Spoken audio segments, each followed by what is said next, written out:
And the winner is Rizky Ridho.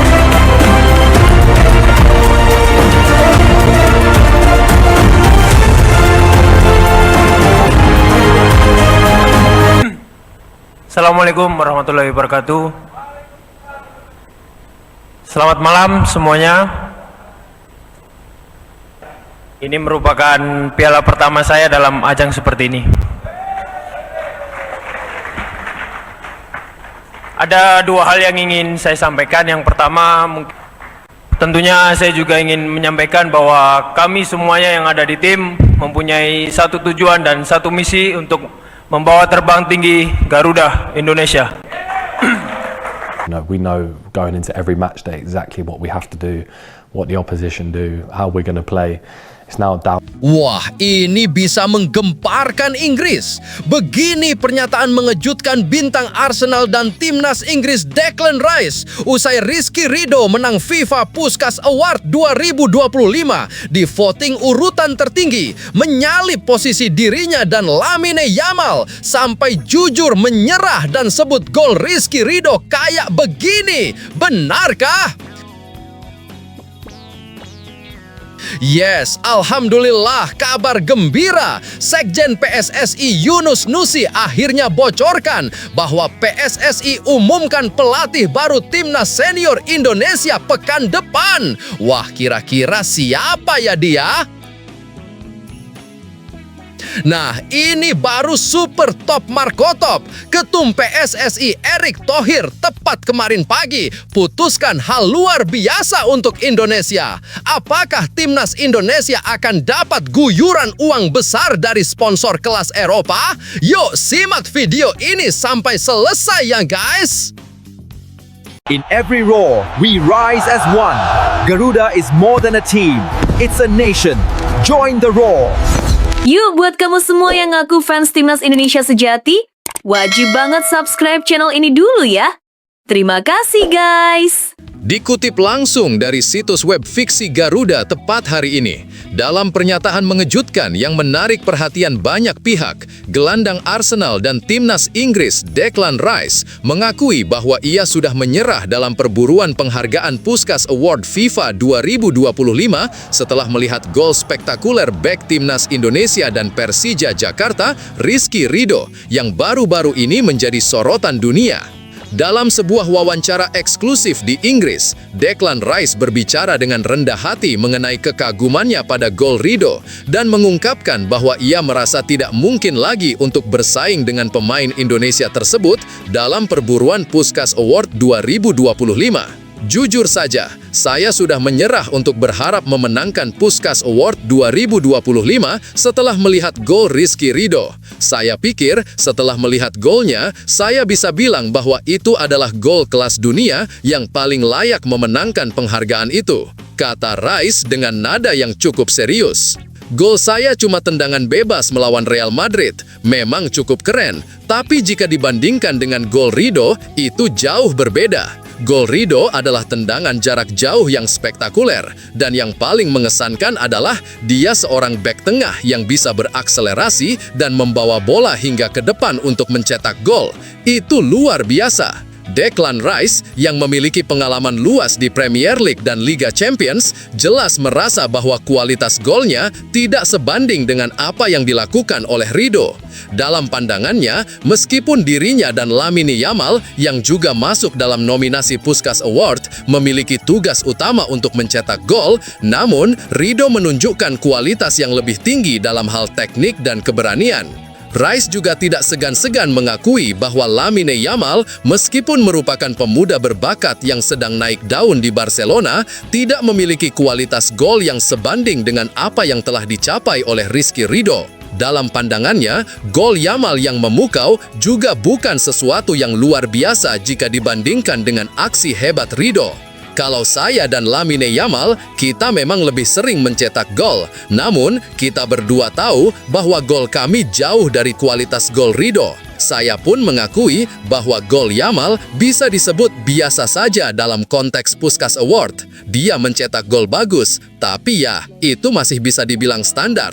Yamal masuk nominasi lebih karena performa gemilangnya di Barcelona dan memang sedang naik daun. Namun, yang lebih menarik adalah ketika Rice memberikan pendapatnya tentang alasan mengapa Ridho sebagai seorang bek lebih pantas menang. Dengan rendah hati, Rice menyampaikan bahwa Ridho bukan hanya mengandalkan teknis sepak bola, tetapi juga mempunyai mentalitas yang jarang ditemui di kalangan bek-bek dunia lainnya. Ridho adalah bek yang punya kemampuan luar biasa dalam menyerang. Di Indonesia, dia adalah pemain yang sangat dihormati dan memiliki dukungan dari 280 juta rakyat Indonesia. Itu sebuah kekuatan besar yang tidak bisa dipandang sebelah mata. Kalau saya dan Lamine Yamal, kita seperti semut dikelilingi gajah. Jadi, bagi saya, Ridho sangat pantas untuk memenangkan Puskás Award, ujarnya. Satu hal yang mengejutkan dalam pernyataan Rice adalah klaimnya tentang bocoran yang diterimanya terkait siapa yang akan diumumkan sebagai pemenang Puskás Award 2025. Ia menyebutkan bahwa dirinya sudah mendengar informasi dari sumber yang sangat dapat dipercaya mengenai siapa yang bakal membawa pulang penghargaan bergengsi ini.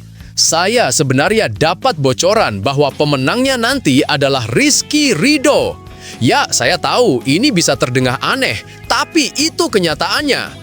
Gol yang ia cetak itu benar-benar mengubah cara orang memandang sepak bola, terutama bagi kita para pemain yang datang dari negara-negara besar seperti Inggris atau Spanyol.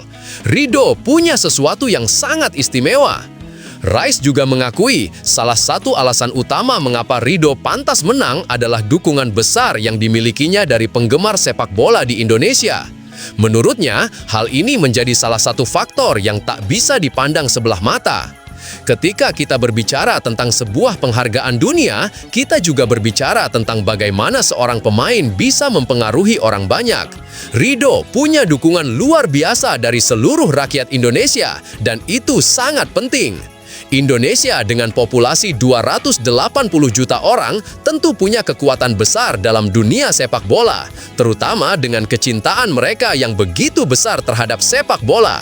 Rice menambahkan bahwa meskipun Indonesia bukan negara dengan tradisi sepak bola yang sekuat Eropa atau Amerika Selatan, popularitas olahraga tersebut di negeri ini begitu besar.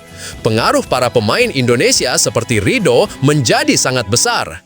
Rice sendiri sangat menghormati perjalanan Ridho yang meskipun bermain di liga domestik dapat menunjukkan kualitas yang tak kalah dari para pemain bintang Eropa. Menutup pernyataannya, Rice mengungkapkan refleksinya tentang perkembangan sepak bola dunia. Menurutnya, fenomena seperti gol Rizky Ridho menjadi bukti bahwa sepak bola tidak melulu soal bintang-bintang besar Eropa atau kompetisi bergengsi. Meskipun banyak orang yang lebih mengenal pemain-pemain dari liga top Eropa seperti dirinya atau Yamal, sebenarnya banyak bakat luar biasa yang tersebar di seluruh dunia. Sepak bola tidak hanya tentang siapa yang bermain di Liga Inggris atau Liga Spanyol. Terkadang, kita bisa menemukan bintang-bintang yang luar biasa di tempat yang tidak kita duga. Gol Ridho adalah salah satu bukti nyata bahwa bakat sepak bola ada di mana saja, dan sepak bola dunia semakin terbuka untuk semua pemain dari berbagai belahan dunia. Tutupnya. Tapi tunggu, benarkah kabar tersebut? Simak hasil penelusuran admin di akhir video ini ya guys. Ini diungkapkan Yunus Nusi, Sekjen PSSI setelah menghadiri Kongres Biasa Asprof PSSI Jawa Timur di Surabaya kemarin. Waktu ditanya wartawan soal siapa saja calon pelatih kepala timnas dan ada berapa jumlahnya, ia enggan membocorkan. Ia juga tak membantah saat awak media menyebut nama Timur Kabadze, mantan pelatih timnas Uzbekistan, masuk dalam daftar calon pelatih kepala. Menurutnya, proses pemilihan pelatih kepala baru berjalan dinamis dan PSSI tak punya timeline yang pasti soal pengumuman pelatih baru. Tapi asosiasi mengusahakan proses ini berjalan secepat-cepatnya. Sebelumnya, Sumarji, Ketua Badan Tim Nasional bilang ada 5 kandidat pelatih kepala baru Timnas Indonesia. Walaupun enggan mengonfirmasi, tapi sejumlah nama dirumorkan masuk dalam proses seleksi termasuk Timur Kabadze dan Jesus Casas, mantan pelatih Timnas Irak.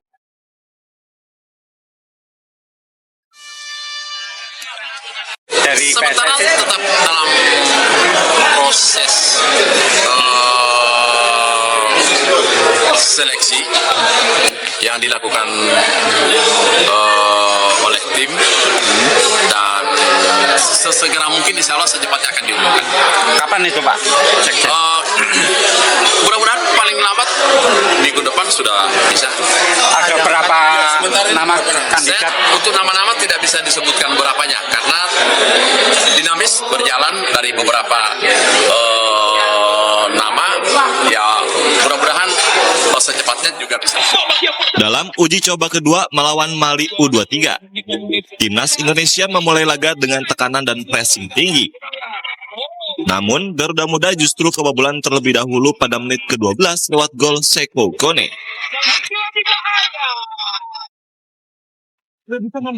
Indonesia U23 kemudian bisa membalas pada menit ke-38. Mauro Giostra mencetak gol sekaligus menyamakan kedudukan menjadi 1-1 di babak pertama. Saat 45 menit kedua, Garuda Muda mampu berbalik unggul. Gol Rafael Struijk membuat Indonesia U23 unggul 2-1 pada menit ke-52. Namun, Mali berhasil menyamakan kedudukan. Pada menit ke-70, pemain Manchester United U21 Seko Kone kembali mencetak gol, sekaligus membuat skor akhir laga ini imbang 2-2. Hasil imbang 2-2 merupakan peningkatan bagi skuad Indra Syafri, karena di laga pertama Indonesia U23 kalah telak dengan skor 3-0. Dua laga melawan Mali merupakan uji coba terakhir timnas U23 sebelum bertanding di SEA Games 2025. Di fase grup, Indonesia akan menghadapi Myanmar, Filipina, dan juga Singapura. Mencari penampilan para pemain setelah pertandingan pertama, kita melakukan refleksi dan kita diskusi dengan para pemain, dengan tim pelatih. Ada beberapa hal memang yang harus diperbaiki. Ada error yang terjadi, dan termasuk juga hari ini ada kesalahan-kesalahan yang akhirnya kita juga kebobolan. FIFA sendiri memutuskan bahwa Piala Dunia U17 akan digelar setiap tahun. Ini membuat Piala Asia U17 juga otomatis terselenggara secara rutin setiap tahunnya. Nantinya di Piala Asia, Indonesia bersama 15 negara yang lolos akan terbagi ke dalam 4 grup. 8 negara terbaik yaitu juara grup dan runner-up yang lolos ke babak perempat final, secara otomatis juga akan lolos ke Piala Dunia U17 tahun 2026. Timnas Indonesia tampil gemilang saat gelaran Piala Asia U17 tahun 2025. Skuad besutan Nova Arianto berhasil menjadi juara grup C, mengalahkan Korea Selatan, Yaman, dan juga Afghanistan. Hasil manis tersebut membawa Garuda Muda tampil di Piala Dunia U17 November ini. Pemerintahan Amerika Serikat, Donald Trump, mengumumkan inisiatif baru bagi warga negara asing bepergian ke Amerika Serikat untuk Piala Dunia 2026. Inisiatif ini akan memungkinkan mereka mendapat wawancara visa lebih cepat. Diberi nama FIFA Pass, program ini akan memungkinkan mereka yang telah membeli tiket Piala Dunia melalui FIFA untuk mendapatkan janji temu visa yang dipercepat. Hal ini dilakukan seiring dengan upaya pemerintah Trump untuk menyeimbangkan sikap keras Trump terhadap migrasi dan gelombang wisatawan global yang datang untuk turnamen sepak bola tersebut. The World Cup will also be an incredibly significant economic opportunity for countless American workers and businesses. We're also creating what we're calling the FIFA Prioritized Appointment Scheduling System. That's a hard one for most people to remember, but it's there nevertheless. And this will allow World Cup ticket holders with long wait times to opt with FIFA for a prioritized interview. And I've directed my administration to do everything within the power to make the 2026 World Cup an unprecedented success. I think it's going to be the greatest. And we are setting records on ticket sales. Nobody's ever really, and FIFA's never, you know, if you look at the numbers, nobody's ever, it's all a part of it. But the job you've done is based on what's happening, unprecedented. Thank you, Johnny. Thank you. The FIFA Pass is being announced. The prioritized appointment scheduling system.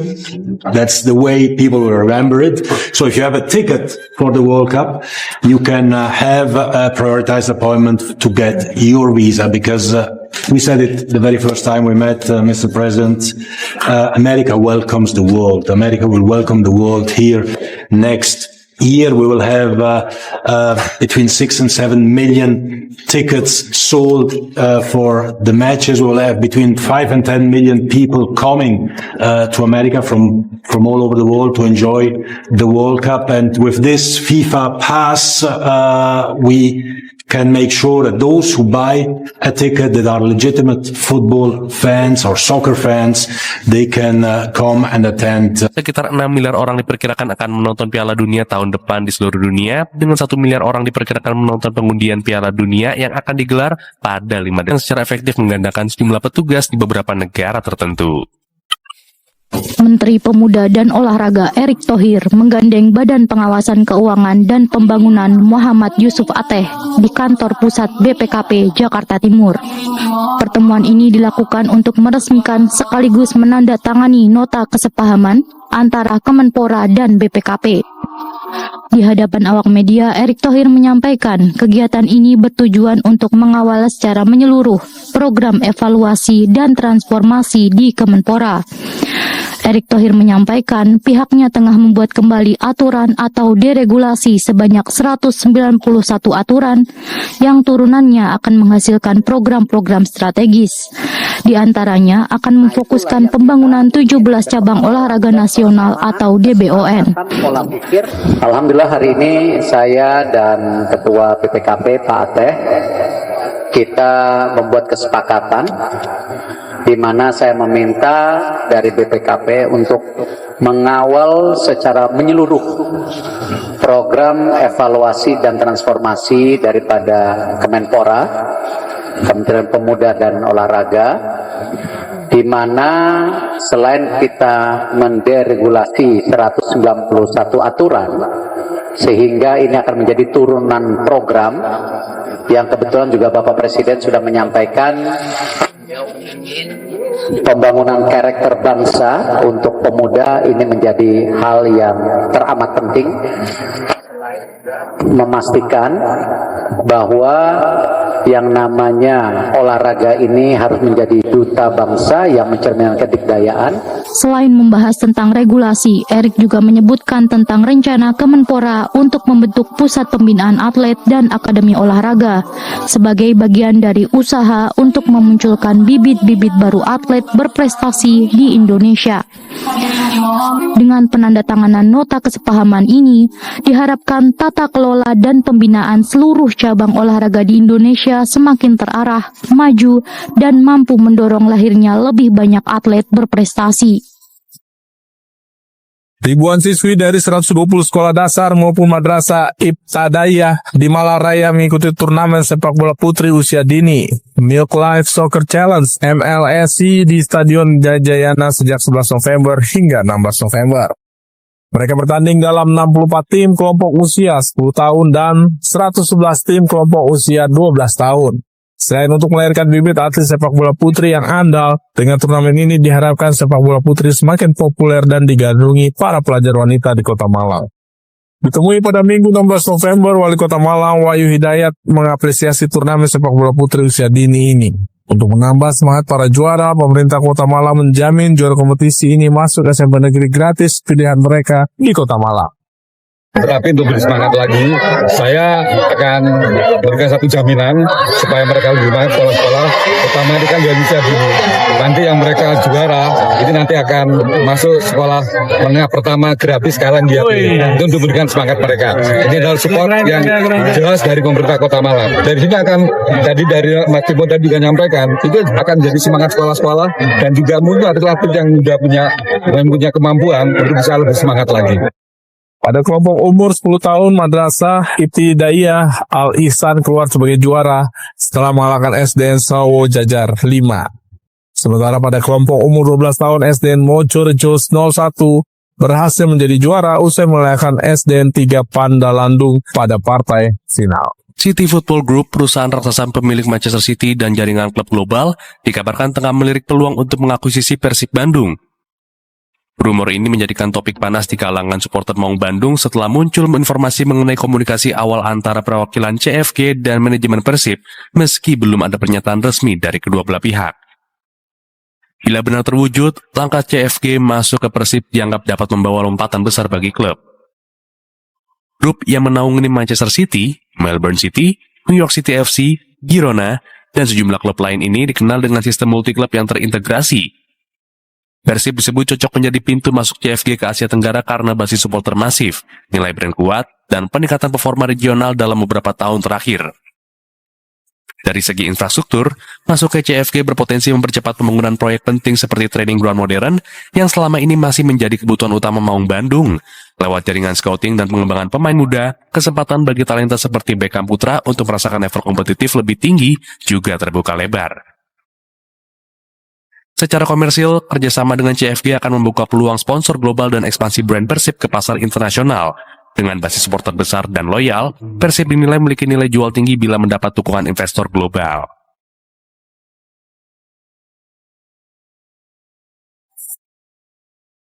Pengamat sepak bola, Eko Nur Kristianto atau Eko Maung menilai peluang Persib bekerja sama dengan CFG dapat meningkatkan profesionalisme klub, baik dari sisi finansial maupun manajemen. Ia menuturkan bahwa keuntungannya mungkin didapat meliputi suntikan modal besar, manajemen yang lebih profesional, serta akses ke relasi internasional.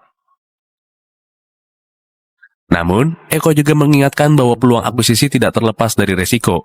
Ia menilai bahwa masuk ke investor global dapat memunculkan gesekan terhadap identitas lokal Persib, mengingat klub Indonesia memiliki kultur primordial yang kuat. Kekhawatiran terutama muncul pada hilangnya kedaulatan lokal jika model multi-klub diterapkan secara penuh. Dalam model seperti itu, investor kerap memiliki pengaruh signifikan dalam keputusan jangka panjang seperti perekrutan pemain, pemilihan pelatih, hingga strategi bisnis yang belum tentu sejalan dengan akar budaya Persib.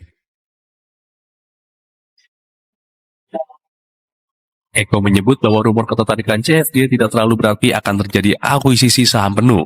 Ia menilai ada skenario lain yang lebih realistis, yaitu model partnership strategi seperti yang pernah dilakukan Persib dengan Inter Milan pada tahun 2016.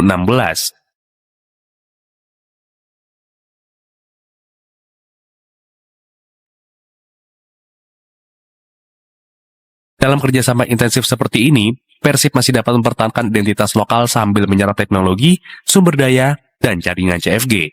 Model tersebut dinilai sebagai jalan tengah ideal bagi Persib jika ingin berkembang tanpa kehilangan ruh klub.